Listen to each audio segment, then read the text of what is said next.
Now, ladies and gentlemen, we are into the interactive session. We have about 25 minutes left in the session. So let's have your comments, your inputs, your contributions, and questions to the panelists. And while you do so, please identify yourself, and if you want the panelists to respond, please target your question specifically to a panelist. Okay, let me start with that gentleman there.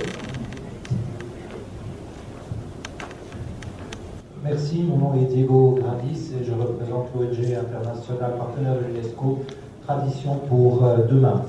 Notre ONG travaille en Amérique latine sur la revitalisation du patrimoine culturel immatériel avec les peuples autochtones. J'aimerais vous lire, si vous me permettez, 5 lignes d'un dépliant touristique mexicain sur un élément qui a été mis sur la liste de chefs-d'œuvre des patrimoines originels et immatériels de l'humanité, la Nuit des Morts. Le Chantolo, dans la région de Pátzcuaro, au Mexique. Il dit Night of the Dead en anglais. Why we don't go to Janitzio?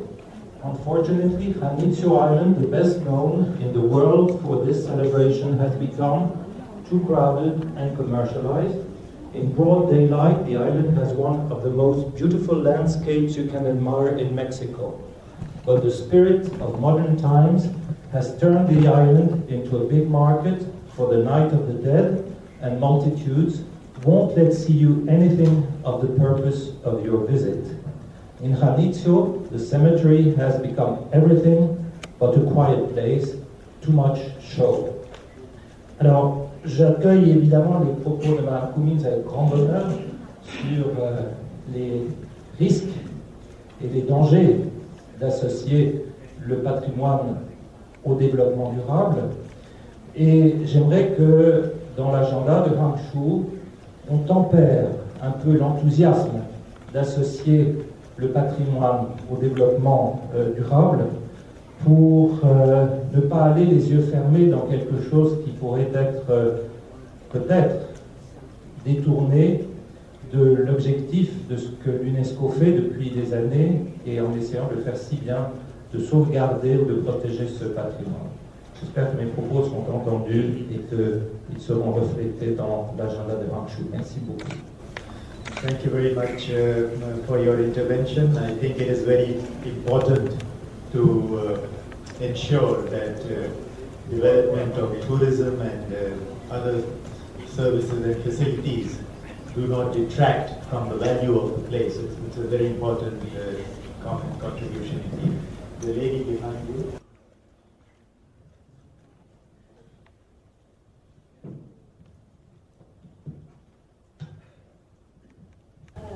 Sorry, I'm Chen Jing from China Arts and Crafts Association, and my question is for Madame Rifurstati, because I've been in India for many times, so there's some comments I'd like to congratulate to you, because for my point of view, that China and India are both very lots of culture and handicrafts. We have lots of resources, and tradition. But unfortunately, I think India is doing better than us because you have lots of crafts involved in your daily life, like you dress in sari, and lots of people appreciate for the handicrafts, and you using it in the daily life, which unfortunately I can't dress in my traditional dress because seems like we lost our tradition. But unfortunately,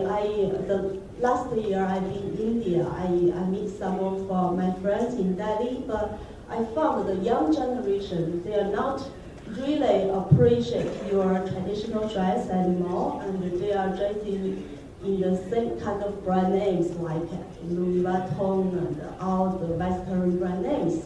So can you offer some suggestions on how can we working together to preserve our tradition culture, include the crafts, include the costume, include for all aspects of our daily life. Yes, thank you.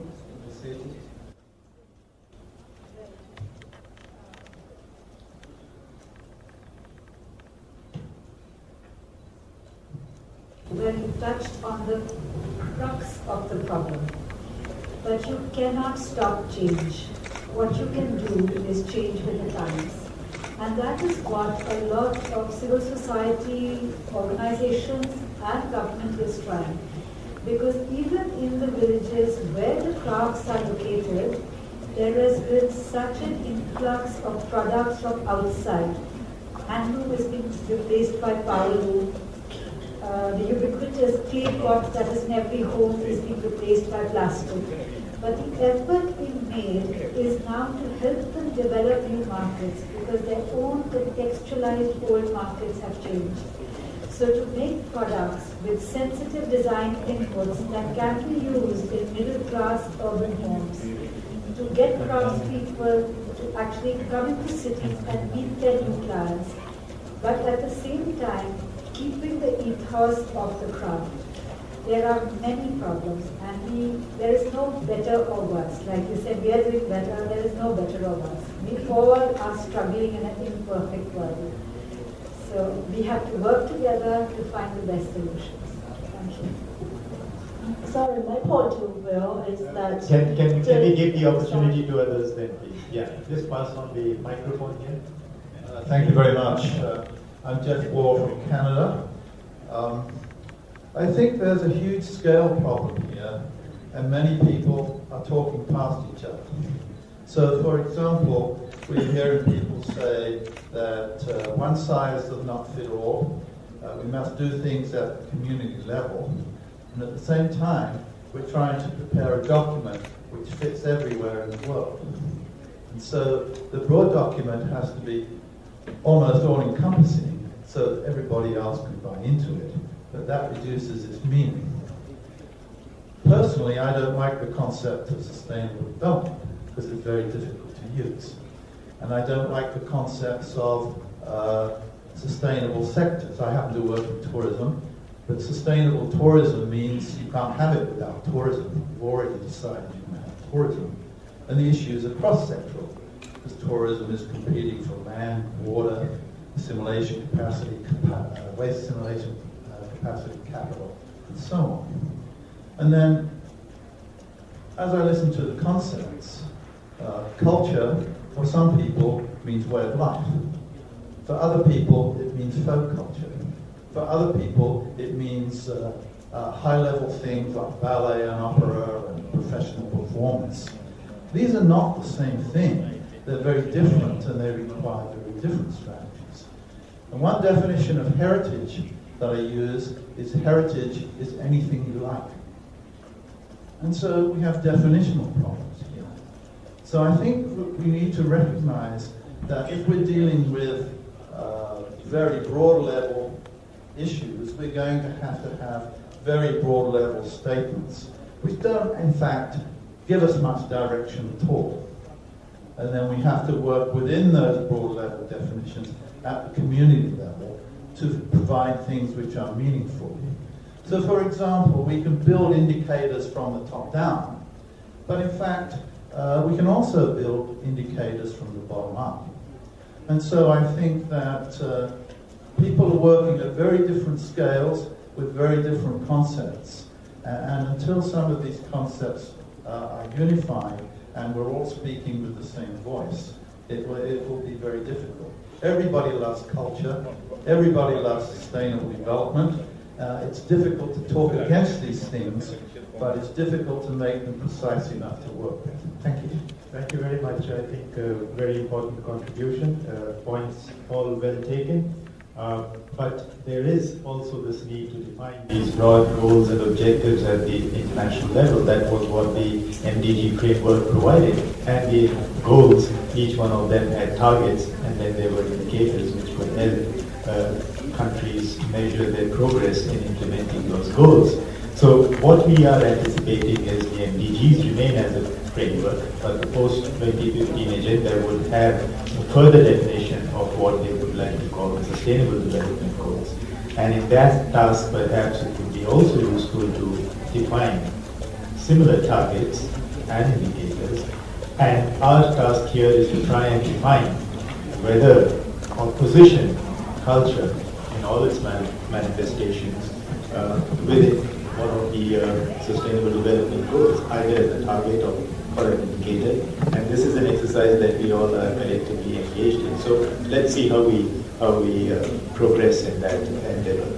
This lady here, and then.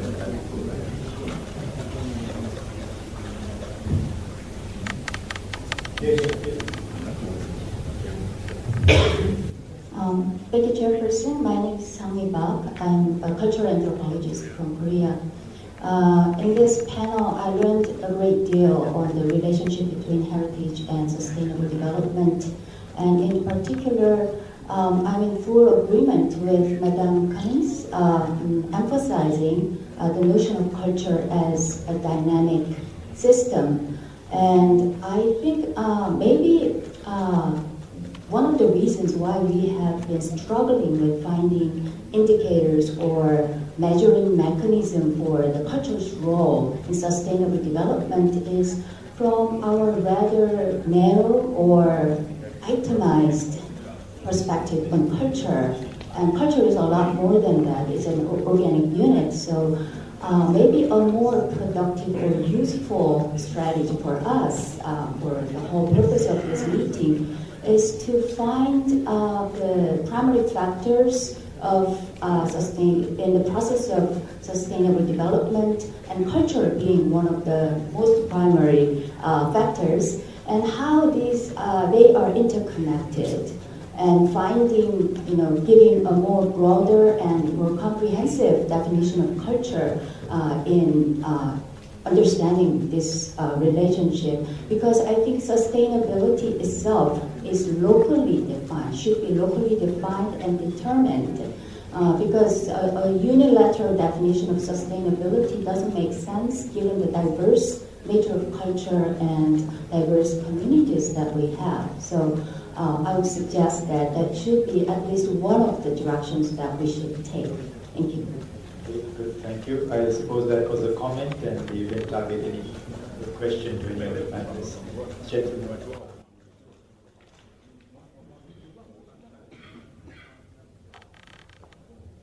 好，谢谢主席。我是来自这个北京的中央 Just a minute. Let me.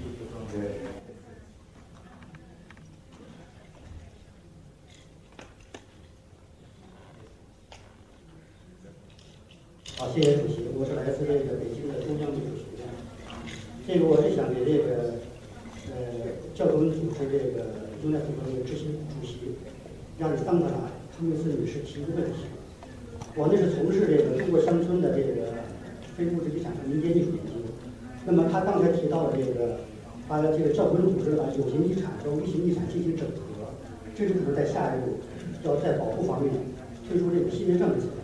那么我就想问一个问题，这是代表他个人的一种对这个做项目的一种经验、感受、看法，还是代表UNESCO下一步是否真要来对这个有形遗产和无形遗产来进行整合？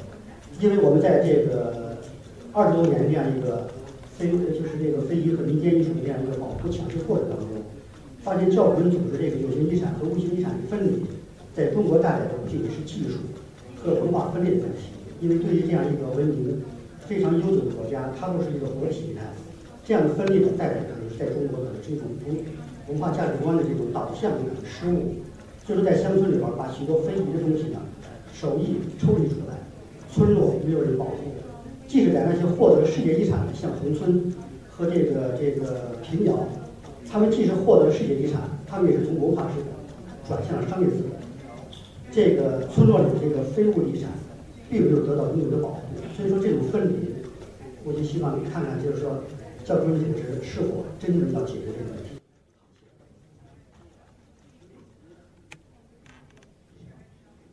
You're going to get Ms. Cummins into trouble. Not really. I was asked to thank you very much for the question. I was asked to give my observations of what the situation was in terms of the administrative arrangements that UNESCO engages through my experience with the executive board. Of course, with that, I great experience in terms of working on the World Heritage Committee and in terms of other activities as well.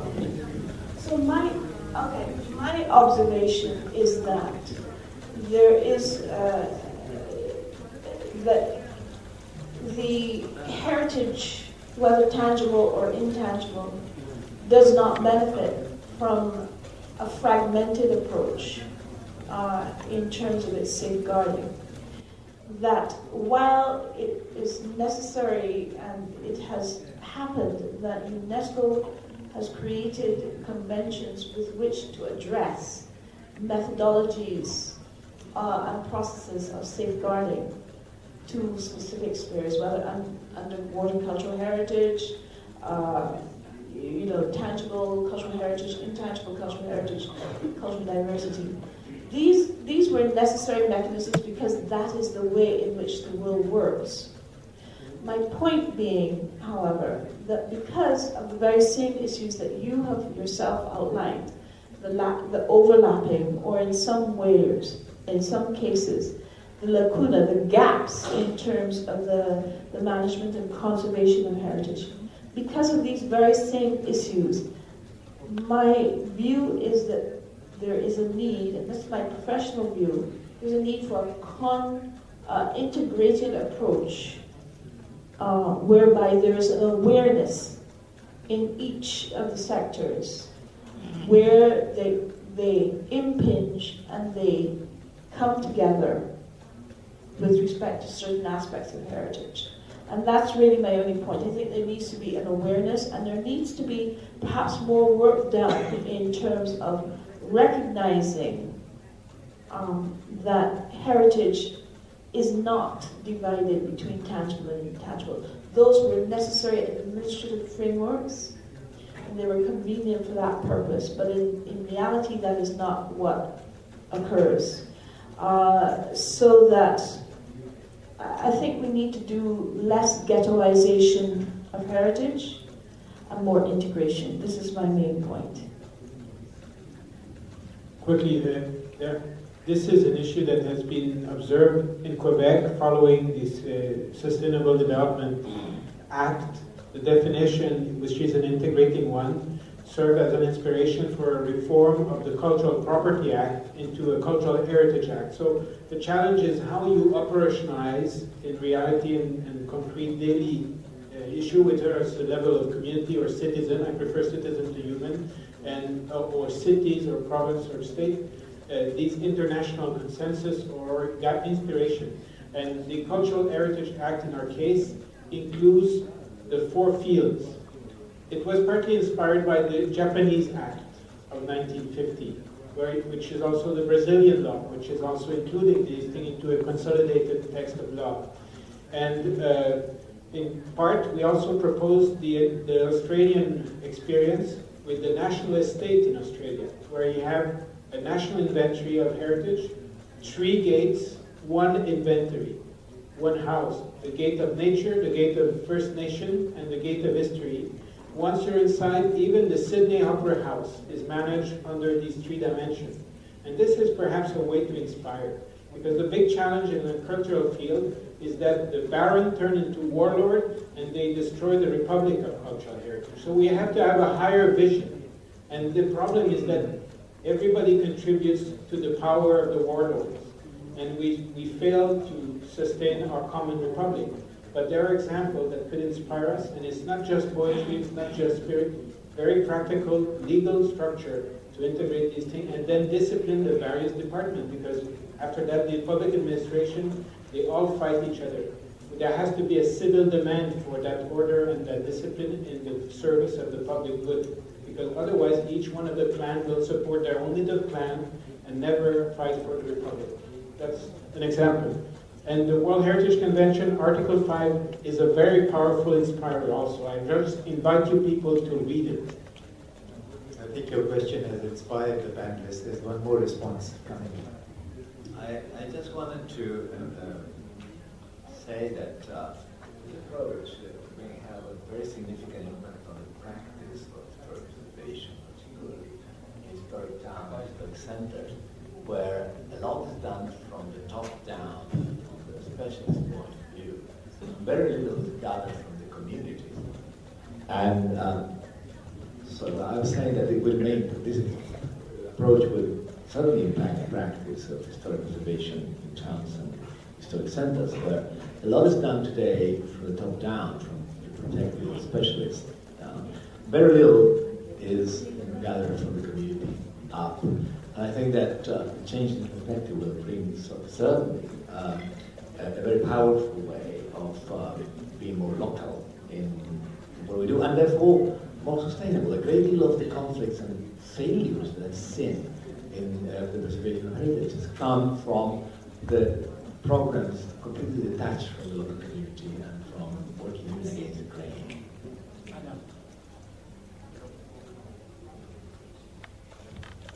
Sorry, there's been a gentleman raising his hand at the back for a long time. If you could give him the opportunity to ask his question and then come back to you. Thank you.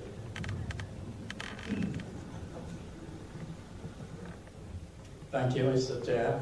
I'm not sure I'm asking a question. Laissez-moi vous dire un ou deux commentaires simplement. Parce que je viens d'un pays qui est concerné par les ODM. Et je crois que le sens du congrès international qui nous réunit ici, à la diligence de l'UNESCO, est de donner une nouvelle âme et un nouveau départ au poste ODM, n'est-ce pas? En sorte que l'humanité regarde un peu plus vers l'humain dans la même direction, au-delà de l'échec des quincailleries et des politiques d'ajustement. De quoi s'agit-il?